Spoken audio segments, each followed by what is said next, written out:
Therapy session. Hello. Hello. Turn up the. Can you hear me? Okay. Yeah, I can Okay. hear you fine. That's better. Let me do your quick check-in form real quick here. Thank you. All set. Cool. So how are things going with you? I think I'm doing relatively well considering how terrible I've been feeling. Kind of bittersweet. Yeah, just to kind of recap, and then I was going to read something to you.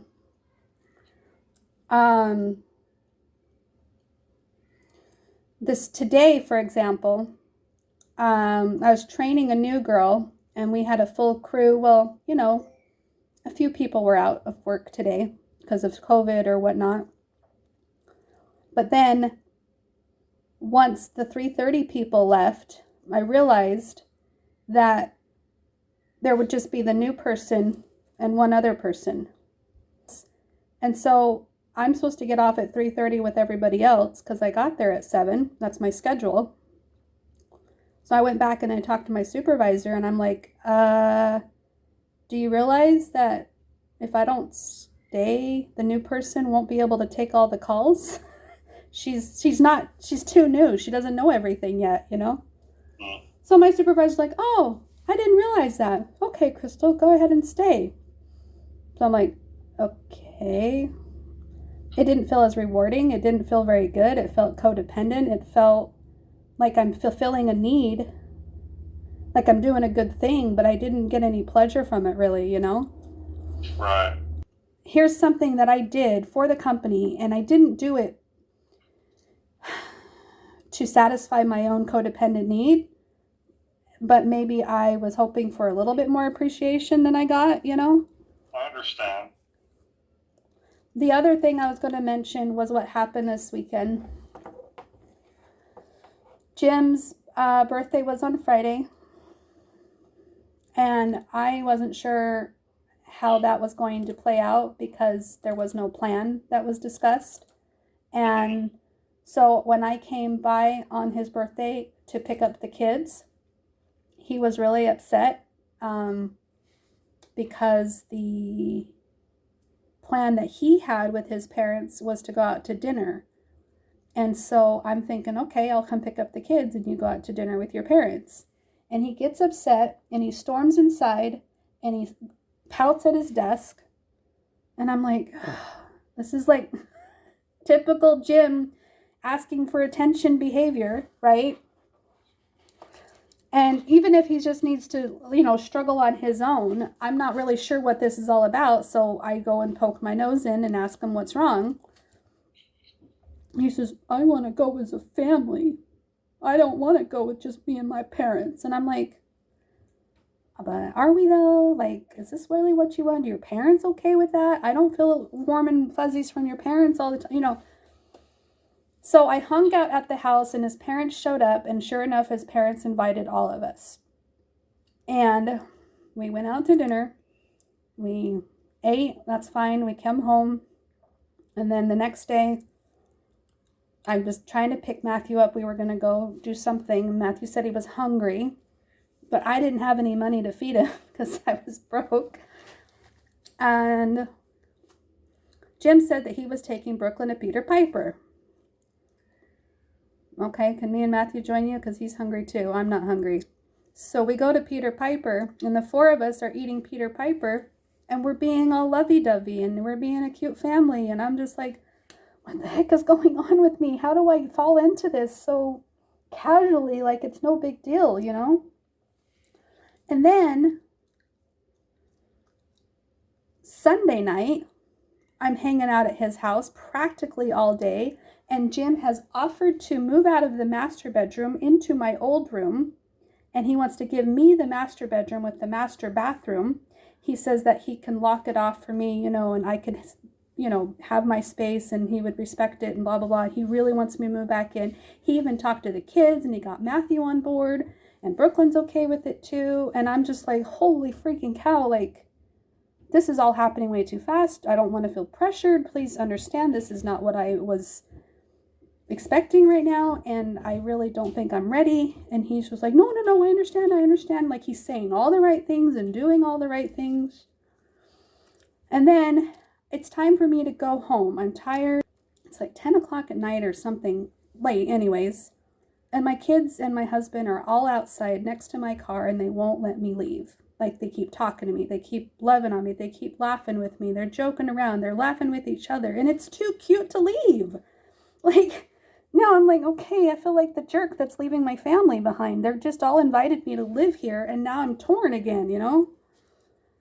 So then the next morning, Brooklyn's getting her braces taken off, and Jim comes and picks me up at my apartment. So you can see I'm bouncing, I'm spinning, I'm doing my best, and I feel like I'm doing pretty good, but staying grounded. He picks me up, we go to the orthodontist. Brooklyn goes to the back, and as they tell us, parents, you can stay in the lobby if you want, but it's going to be about an hour, so if you want to leave and come back, just letting you know.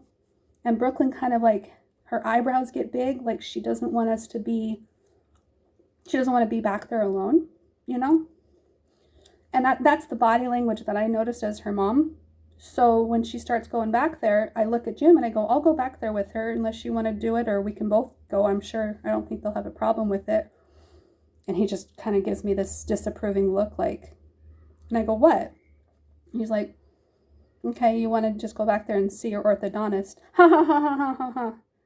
Like, he's trying to play it off like it's a joke. And I know that from other conversations that we've had, he thinks I have the hots for the orthodontist, which I don't. But if I did, I probably couldn't tell him anyway. But anyways, I want to bring it to his attention that him acting like that is not okay with me. Here we have this great weekend, and he's saying all the right things and doing all the right things. And I said, I'm not even with you, and this is how you're joking about something that's too close for comfort. I'm not okay with that. And he starts blaming me and telling me that I'm taking it out of proportion, and he was joking, so he was gaslighting and deflecting. So as soon as he starts to deflect again, he starts to hurry and backpedal and apologize and go, I'm sorry, yeah, I shouldn't have said anything. I hear you, I really do. So now we're back on speaking terms, and he thinks that we're all good and we're going to be fine and we're going to move in together at some point. And I'm just like, I don't know how to get rid of him, and I don't know how to accept him as he is either, you know? Yeah. Well, you asked the question when you said you were sitting at Peter Piper, like a happy family. Mm-hmm. Why do you fall into that so easily? Why do I? Yeah, you made that comment, like I'm sitting here and we're a Peter Piper. Yeah. Like a happy family. I don't know why. I think I do it because it's my fantasy, or it's what I want, right? Yeah. There's obviously something, that there's a need there, right? There's a need that you have there. I definitely recognize that I'm searching for the thing I didn't have as a kid. Yeah.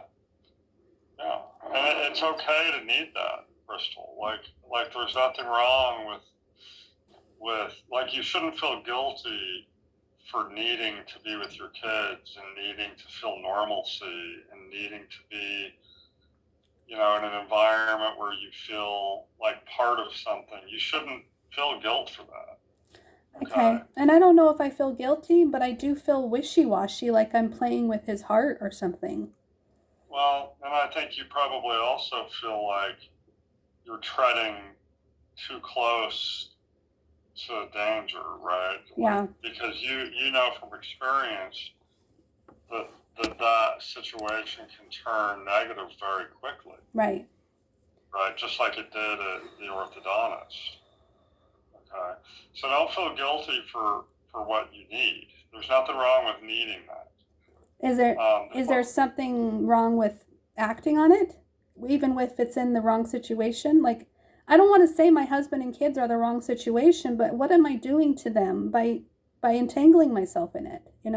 By feeding my need with them. Yeah, well, I think the real question is it's the same question that I always ask. I asked myself this question in the past because, I struggled with addiction for years, right? Right. And I asked this same question to a lot of addicts, right? Is yes, there's benefits to what you're doing, right? We all, like our addictions have benefits, right? But is it sustainable in the long term? Is it sustainable? How long can we go in this situation before things start becoming dysfunctional?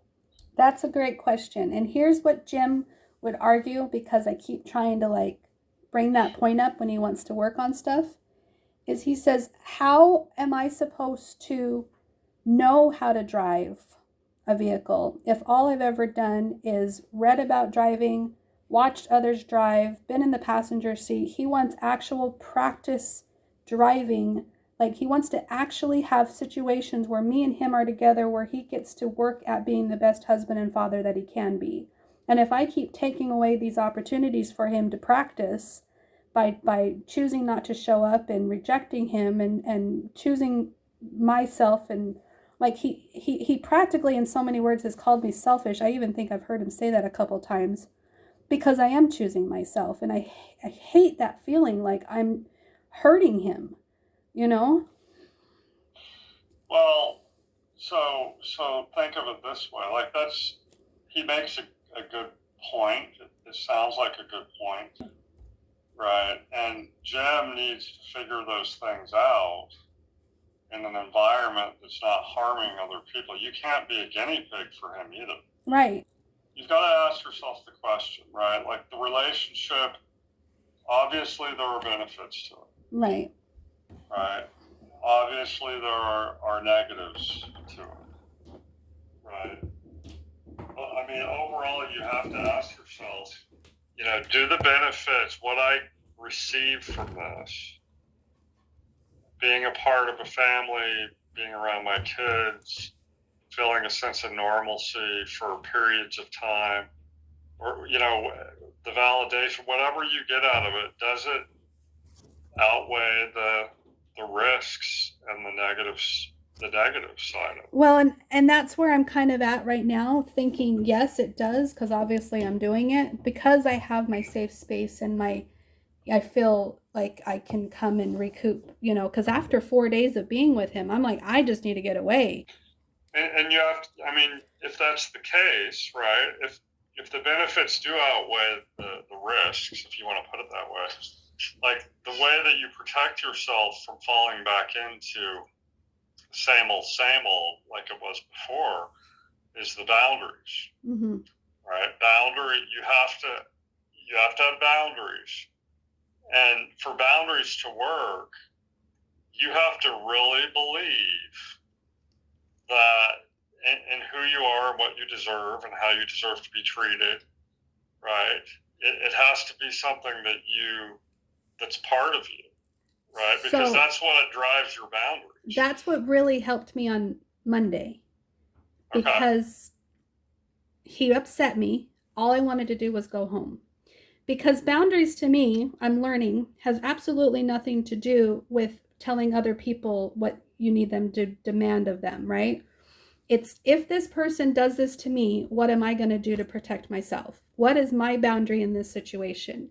And so as I'm yelling at him at the orthodontist lobby, and I wasn't yelling very loud, but I felt that heat and that anger and that anxiety rise over me, I realized, Crystal, you deserve better than this. And this is too bad that this is who he wants to choose to be. Just sit and observe it. You don't owe him a fight. You don't owe him a fight. Just sit down and shut up. So I sat down and shut up, and I pouted about it for a good hour. And then I said, okay, talk to you later, bye. And I go back to my apartment, and I ignored him for the rest of the day, because that's my boundary for me, that I'm not going to engage with somebody like that anymore, Right. So there's a lot of wisdom, and like I've heard this before, and just quotes and things like that, and it really rung true to me, is we're never required to react or respond to anything. Now, the problem that happens with a lot of us a lot of times is we feel a certain way, and that feeling sparks a reaction, or it triggers a reaction, right? Keep in mind, like, you're never required to respond or react. So sitting there and observing it and feeling disappointed, angry, upset, betrayed, those are all valid feelings. Mm-hmm. So you can sit there and feel that way and acknowledge how you feel and ask yourself, what are these feelings telling me, right? You don't have to respond or react in the moment.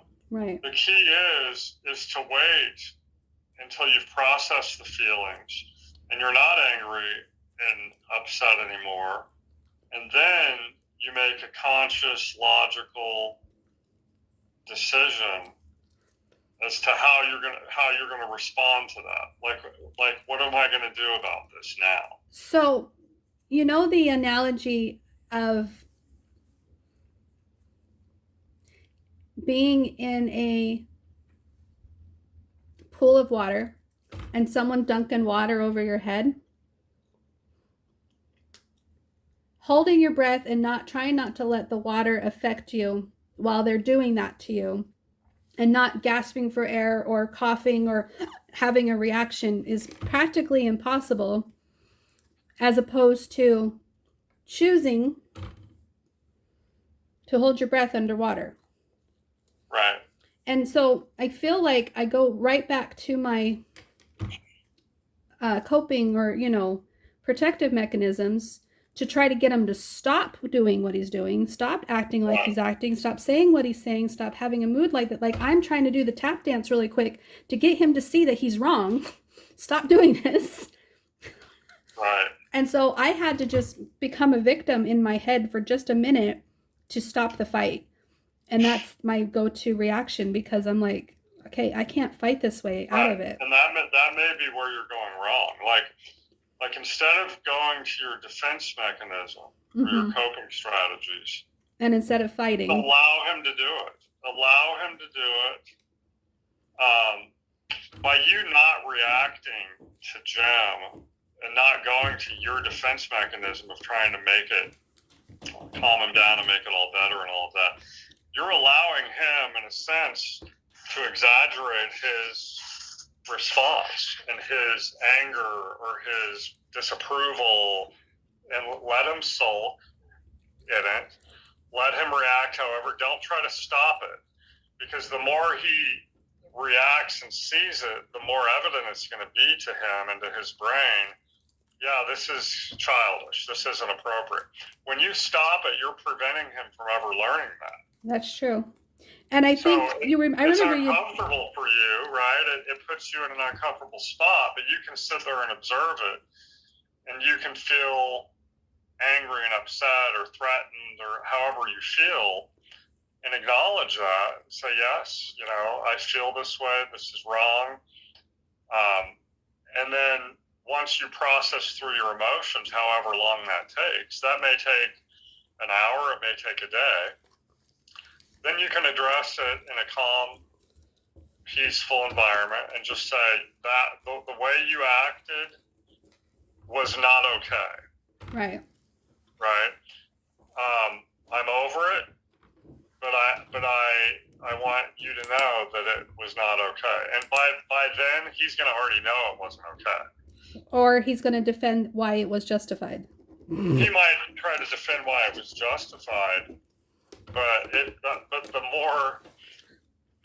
the longer you allow his reaction to play out, the harder it's going to be for him to justify it. Right. So I think I remember you telling me about that when I was living in that other room. Yeah.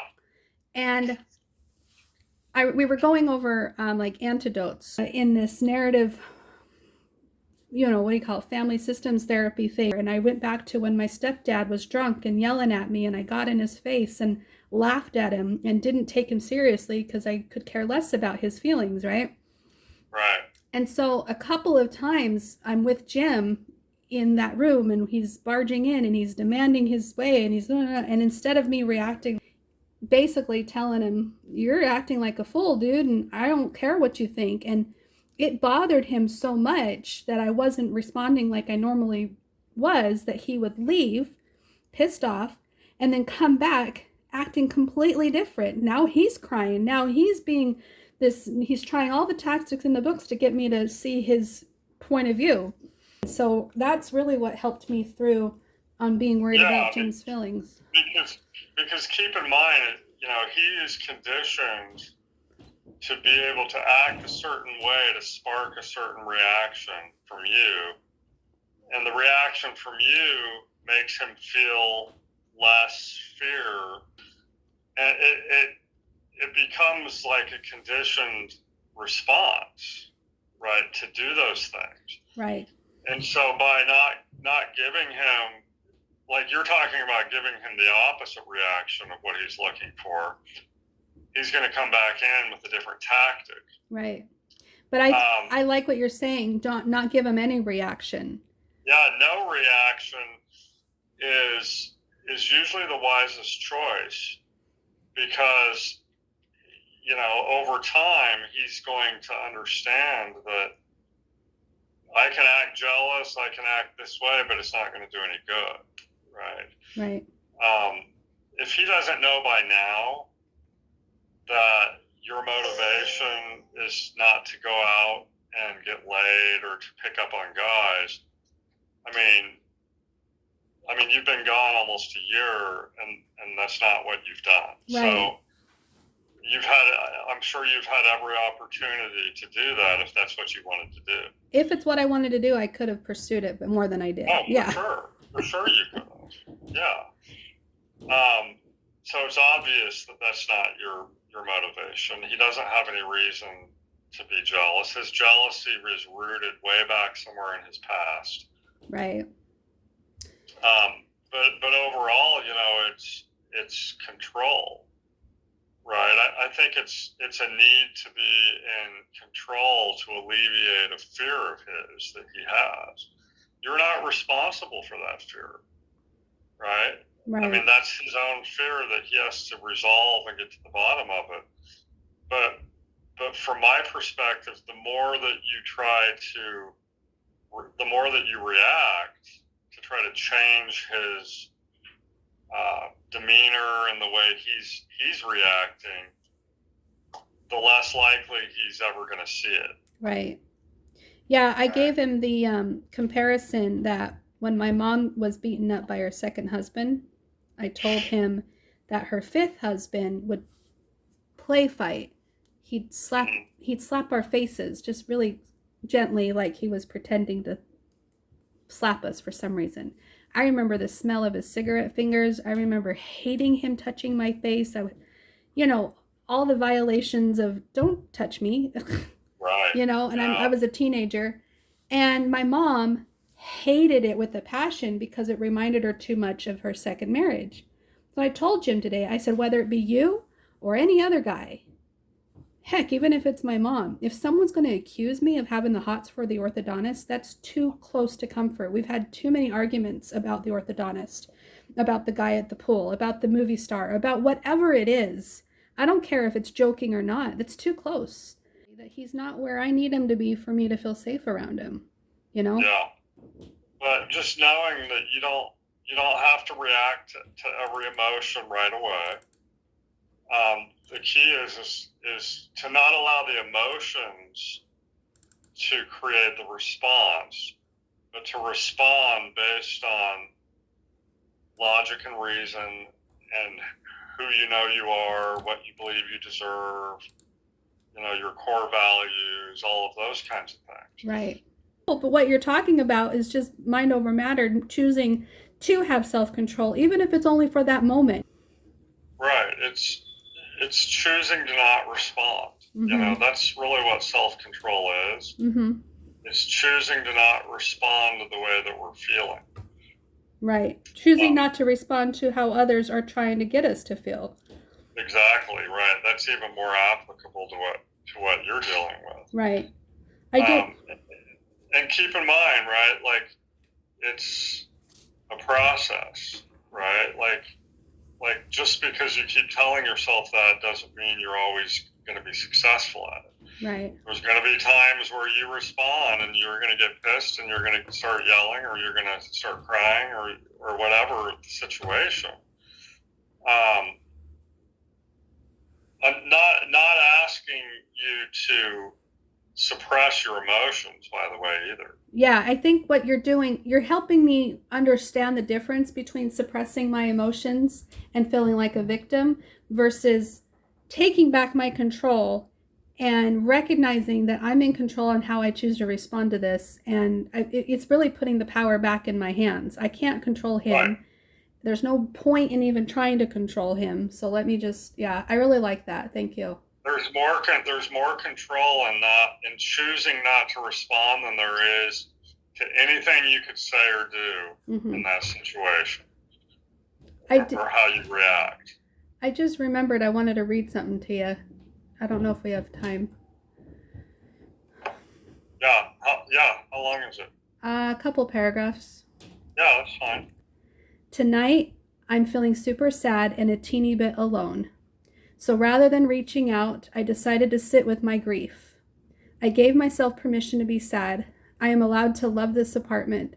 This has been my home, and it's also okay that I'm sad about losing it. I'm going to miss many things about my apartment. I'll miss my short walk on another unreliable sidewalk with a pretty green view, listening to all the neighborhood children play. I was so lucky to get the newly remodeled unit on the first floor. I was still recovering from knee surgery when I moved in, and I felt the universe was opening up for me as I became free. Everything was working out for me just like I had dreamed for so long. I'll miss smiling to myself as I look at my cute front porch every time I make my way to my mustard yellow front door. This door represented safety to me when I moved in last March. I begged and pleaded for them to give me a second lock, like hotel rooms have, or even a door handle with a lock. My PTSD was so bad in the beginning, I didn't feel as safe as I was hoping I'd feel. Sometimes I'd stand on the other side of this door and check the lock several times, like a crazy person. But I wasn't crazy. I was just full of anxiety, and triple checking the lock brought me a little bit more comfort. But it wasn't the door that needed to improve. I did. I would have nightmares for months, waking up in a panic that someone was over my bed as I slept, wanting to have a talk. I still think that they should add a second lock to this door, but the longer I've stayed here, time has passed, and I can tell my PTSD is healing.